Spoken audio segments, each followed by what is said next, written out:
Welcome back to MMA Court, everybody. I am Justin, the judge. I am your host today, guest starring on The Sauce. We got a great event coming up. We got UFC event. We have a main event coming up with Israel Adesanya and Jared Cannonier. It's a fight that a lot of people have been waiting for, but we got some picks today that I'm going to make. We've been doing really good the past couple weeks. They've been unbelievable fights. It has been nonstop. UFC 276, let's get into this. I have a ton of picks this week. Every single fight is going to be awesome. Welcome to The Sauce. The Sauce. Sauce. Hey, get the sauce. Let's get into this. We're going to start at the bottom. We're going to work our way up. The first fight on the card is Jessica Rose Clark versus Julia, I don't know how to say her name, Renko. We're just going to call her Renko. Jessica Rose Clark and Renko. Jessica is 11-7-1. We got 9-7-2 for Renko. I have a lot of mixed thoughts on this fight. Jessica Rose Clark is a good fighter. Is she anything spectacular? Personally, from what I've seen, not really. Right now, Renko is going off at plus 135 on the money line. She is a favorite over Jessica Rose Clark. I believe she opened up as the underdog in this fight. But to me, there's the same amount of experience here, but the main thing that sticks out to me is Renko is just much bigger. This girl used to fight at 145, and Jessica Rose Clark used to fight at 125 at one point. Now they're meeting in the middle at 135, which is the bantamweight weight division. Renko has 7 submissions here. I mean, and she has multiple arm bars on her record. Jessica Rose Clark has only been finished one time in her career, and it was in her most recent fight, and it was by an arm bar. I do believe that Jessica Rose Clark will probably be able to control this girl if she gets her on the ground, but I think Renko is actually going to win this fight. She's probably going to get the submission by the armbar. So I'm going to take this on the money line at plus 130. I'm going to do a side bet, and I'm also going to take her to win by submission, which I saw last was at plus 400. Renko, I think, is going to take this. Jessica Rose Clark is good. I don't think it's anything special. This is probably one of the weakest fights on the card, if I'm going to be completely honest. I feel bad saying that, but that's just the truth. Move down a little bit further. We have not a fan favorite of mine and not a fan favorite of many other people. Jessica I versus Maycee Barber. Jessica I is definitely not a fan favorite. She is literally the queen of decision victories. I think she's got 11 decision victories. Maycee Barber, someone who a lot of people thought were probably going to make a run at the title. She had a couple of setbacks. After losing to Roxanne Modafferi, she got an injury to her leg. She blamed the whole loss on the injury to the leg, but I mean, come on, you got to be humble a little bit here. After that, she had some very bizarre performances, and one of which she was shadowboxing the entire fight. It was just a strange fight to watch. But then Maycee Barber came and got a win over Miranda Maverick, which everybody, including Maycee Barber, if you watched the decision, clearly thought that Miranda won the fight. I believe Miranda won the fight. I don't believe Maycee should even be on a win streak right now because of that. Her last fight, she did look good though. She did look good. She did have a good victory, but she had a good victory over an opponent that wasn't really anything spectacular. In this fight, Jessica I, as much as people dislike her, the chick is tough. And in my personal opinion, in her last fight, which was it was almost a year ago now, which I was actually at, by the way. I was at this fight. It was the Vegas card when Dustin Poirier fought Conor McGregor. She fought Jennifer Maia, who is tough as hell, who put Valentina in some danger when she fought her. Not as much as Talia Santos, but she was a tough opponent. I think that she beat Jennifer Maia, personally. You know what I mean? Yes, there was some blood. She was opened up and everything like that, but I thought Jessica I did really good. I think Jessica I should be coming in here off of a win. She's not. She's on a 3-fight losing streak, but she's on a 3-fight losing streak against some very tough opponents. Maycee Barber, in my opinion, is just, there's been a lot of hype around her, and I think, I personally, I don't see it. Jessica I is much bigger. She always has trouble making weight. I'm going to have to go with Jessica I. She's going off at plus 205 in the money line. I think that's insane that she is that big of an underdog against Maycee Barber when Maycee Barber really hasn't shown us anything that impressive lately. Easy for me, Jessica Eye plus 205 in the money line. That is my pick for that fight. We're gonna move down a little bit further, and we're gonna pull up to a personal favorite of mine. It's Uriah Hall. He's fighting Andre Muniz. Now, normally in these instances, I would pick Uriah Hall. Uriah Hall, knockout artist. The guy has knockouts that literally look like movie knockouts, especially his knockout on The Ultimate Fighter when he nailed the guy with a spinning back kick. Very, very dangerous. My biggest issue here is Hall has not looked the same in a very long time. He's getting older. He's about 38 years old now. He has definitely slowed down. His last victory he had was against Chris Weidman, which I was there for that as well. We all know that. The infamous leg injury. We didn't see anything there. I can't say anything about that performance because nothing happened. There was no performance. He's lost 1 out of 5. He beat Anderson Silva when Anderson Silva was on his way out. Wasn't very impressive. His last fight kind of tells the tale here, man. He fought Sean Strickland. He was so hesitant to pull the trigger. If he did pull the trigger, he may have beat Sean Strickland, but he didn't. And he wouldn't do anything. And that pissed me off because I had money on Uriah Hall to win that fight. I thought he would if he just pulled the trigger. He got destroyed with the jab over and over and over again. Overall, I think Andre Muniz definitely has the edge here. He is younger. He's extremely talented, has a ton of experience, and this guy submitted Jacare Souza. He broke his arm. That is amazing. Uriah Hall's never been submitted before, but I think that we're going to see his very first submission loss. I think that's what's going to happen here. I love Uriah Hall. Age difference, he's not looking so good, especially after his last fight. I'm going to have to go Andre Muniz here. The money line right now has Andre at minus 303. I'm going to have to take him at a submission at minus 120. That is my pick for this fight. Andre is going to take this. He's going to win by submission. I mean, the guy, he has sick Brazilian Jiu-Jitsu. He's a third-degree black belt. It's going to be a tough fight, but I'm going to take Andre here. Andre by submission, minus 120. Let's go down a little bit further. This is going to be a banger right here. We got Dricus du Plessis versus Brad Tavares. Brad has been around for a long time. Came off The Ultimate Fighter. Very, very talented. His last loss was the knockout against Edmund Shabazian. That created a lot of hype around Edmund, and then we've seen what happened with Edmund since then. He has not looked very good. Not taking anything away from Brad. He's looked good in his last couple of performances, and he's won. This guy is really good though, man. I mean, he's got a 100% finish rate. He's got 7 knockouts and 9 submissions. He's on a 4-fight win streak. He's looked amazing lately. I think Brad is going to have his hands full here. I'm going to have to go with Dricus. He's minus 145 in the money line.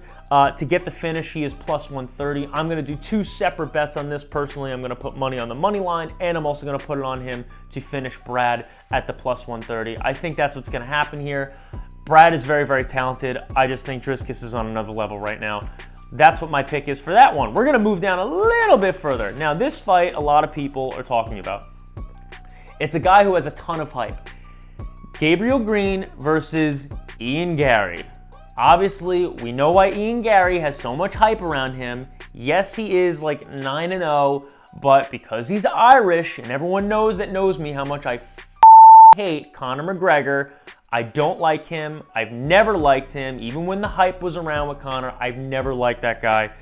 This guy seems to be Conor 2.0, which means nothing to me. Ian didn't really do anything impressive in his last 2 fights. Yes, he won, but he was losing really bad in his UFC debut to a guy who I think was on a 3-fight losing streak, his name's Jordan Williams. It wasn't against a top caliber fighter. His last win was a decision. Again, it wasn't anything impressive at all.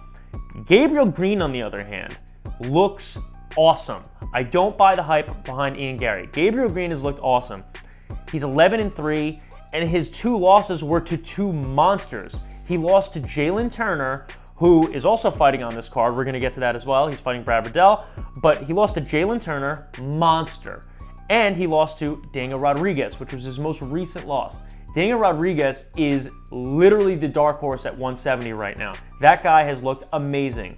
I don't buy the hype behind Ian Garry. I have to go with Gabriel Green. The money line is plus 150. I'm taking him at the money line. I don't think Ian Garry is going to take this victory.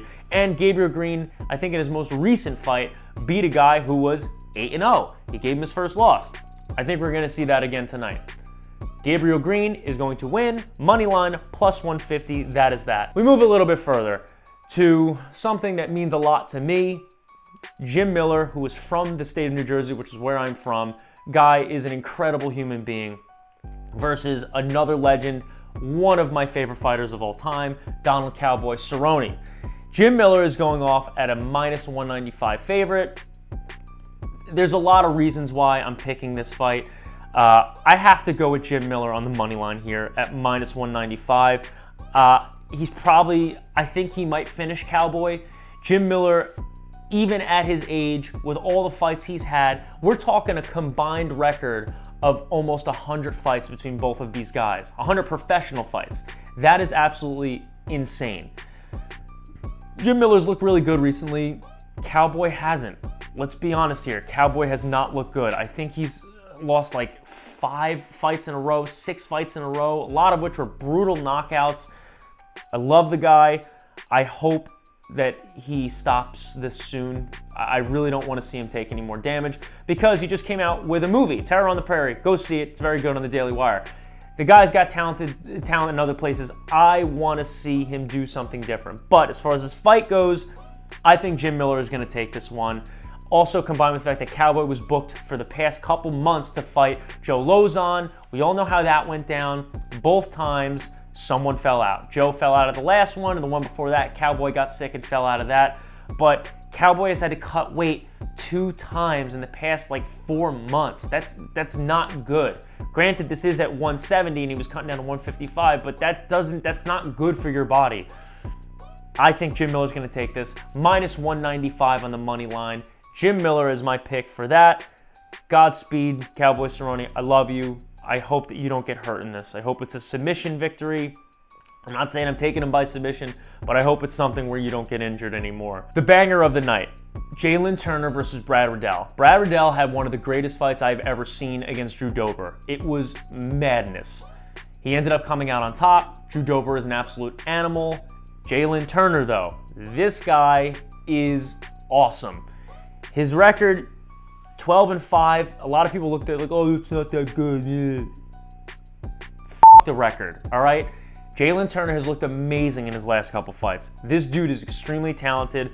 One of the reasons why I am going to pick Jalen Turner, who is minus 150 on the money line and plus 110 to get the finish, either knockout or submission, I got to take Jalen Turner for a couple reasons. One, Jalen Turner's looked amazing in his last couple fights. Brad Riddell just got knocked out in his last fight against Rafael Fiziev. Very talented guy, not taking anything away from Brad Riddell. Awesome fighter. Jalen Turner's much bigger. He's 6'2", and he is long. This guy's got a ton of reach. Brad Riddell is going to have to get inside if he's going to want to do any damage to Jalen Turner. Jalen Turner's submissions are awesome, and his striking is awesome. I think Jalen Turner is going to take this victory. I'm going to take him on the money line. I'm also going to place another bet for him to win by finish at plus 110. Brad Riddell, very talented. This is going to be a tough fight for both guys. I just got to go with Jalen Turner here. Move down a little bit further. Fan favorite of everybody, Sugar Sean O'Malley. Everybody loves the kid. He's a showman. I've seen him fight live. It's just as good live as it is on TV. The guy is extremely fast. He's talented. He's fun. I was there when he fought Chris Moutinho, where he literally beat the living crap out of him for 3 rounds straight, and he said his hands hurt afterwards because he was punching the guy in the face so much. O'Malley versus Munhoz. I got to go with O'Malley by knockout. Pedro takes a ton of hits, takes a ton of damage in all of his fights. His last win was over Jimmy Rivera. Another talented guy, been around for a while, but he's coming off a couple losses. He lost to Chito Vera. He lost to Jose Aldo. I think he lost to Chito Vera, but I know he lost to Jose Aldo. The guy's having a tough time in his last couple outings. He had a close fight with Frankie, extremely close. Could have went either way. Pedro, very strong, power in the hands and everything like that. I just think Sean is way faster. He's younger. I think Sean's going to piece him up on the feet. I'm actually going to go with Sean by knockout, plus 140. Pedro's going to have some trouble here. I love the guy, but I got to go with my boy Sugar Sean. There's no point in putting money, in my opinion, on the money line. he's like minus 300. You know, if we throw him in a parlay, then maybe we'll do something like that. But I got to take O'Malley at plus 140 for the knockout. Let's move a little bit further. Brian Barberena versus another legend. Another one. I have too many favorite fighters. Robbie Lawler.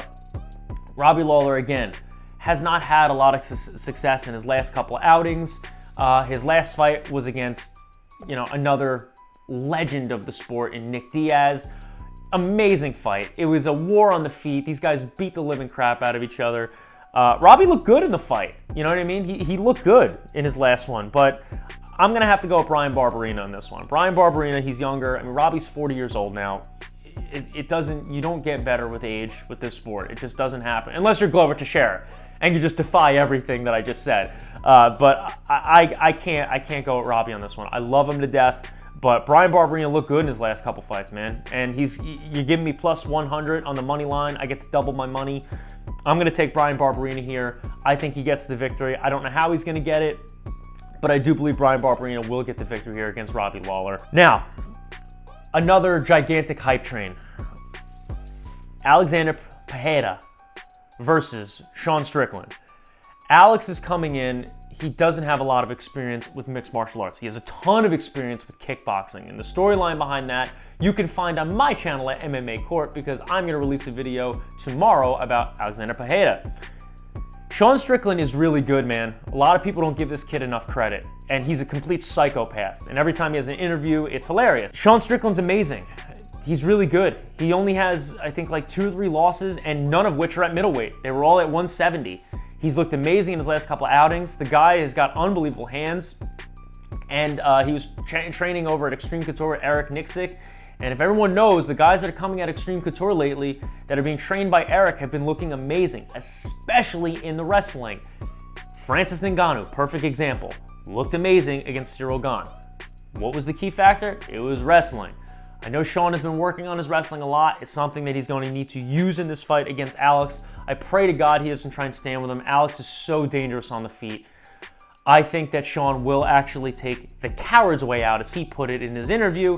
I think he is going to end up having to get the takedown, and I think he's going to do some damage, man. Alex is gigantic. The guy is huge. He's a gigantic Brazilian dude. Amazing, amazing kickboxing. He's the only man to ever knock out the champ at 185, Israel Adesanya, which is why they're doing this fight.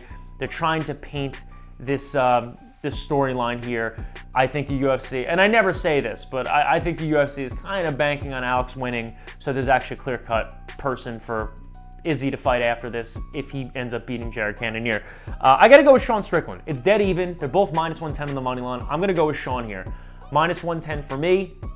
That is my pick. Sean Strickland is going to get the victory here against Alex. The co-main event. Max Holloway, another personal favorite of mine, versus Alexander Volkanovski, and this guy has become another personal favorite of mine as well.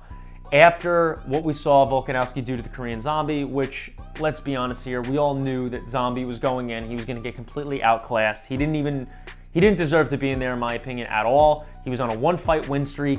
He has not looked that good. It was a late replacement because Max fell out.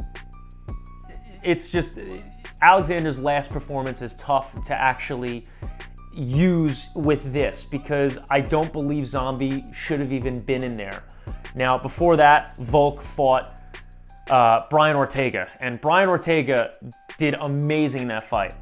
Alexander got out of 2 submissions that anybody would have tapped. Alex has looked unbelievable in all of his fights. I think he only has like 1 loss, none of which were in the UFC, and it was not at his current weight class at 145. I believe it was at like 185 or 170. Max Holloway's going off at plus 165. I love Volkanovski. I love Max Holloway. I gotta take Max Holloway at plus 165 on the money line. Here's why. Max has faced a couple of amazing opponents in his last couple outings. I don't like Yair Rodriguez. He's a good fighter, though. He's amazing. Max Holloway beat his ass. Before that, Max Holloway beat up Calvin Kattar, who has looked amazing in his last couple outings. Yes, he didn't get the nod against Josh Emmett, but Calvin is another top-level guy. 2 amazing performances in a row. Personally, I think Max Holloway won the second fight against Volkanovski. I believe most people think that he did. Even FanDuel refunded people's money if you bet on him to win. That never happens.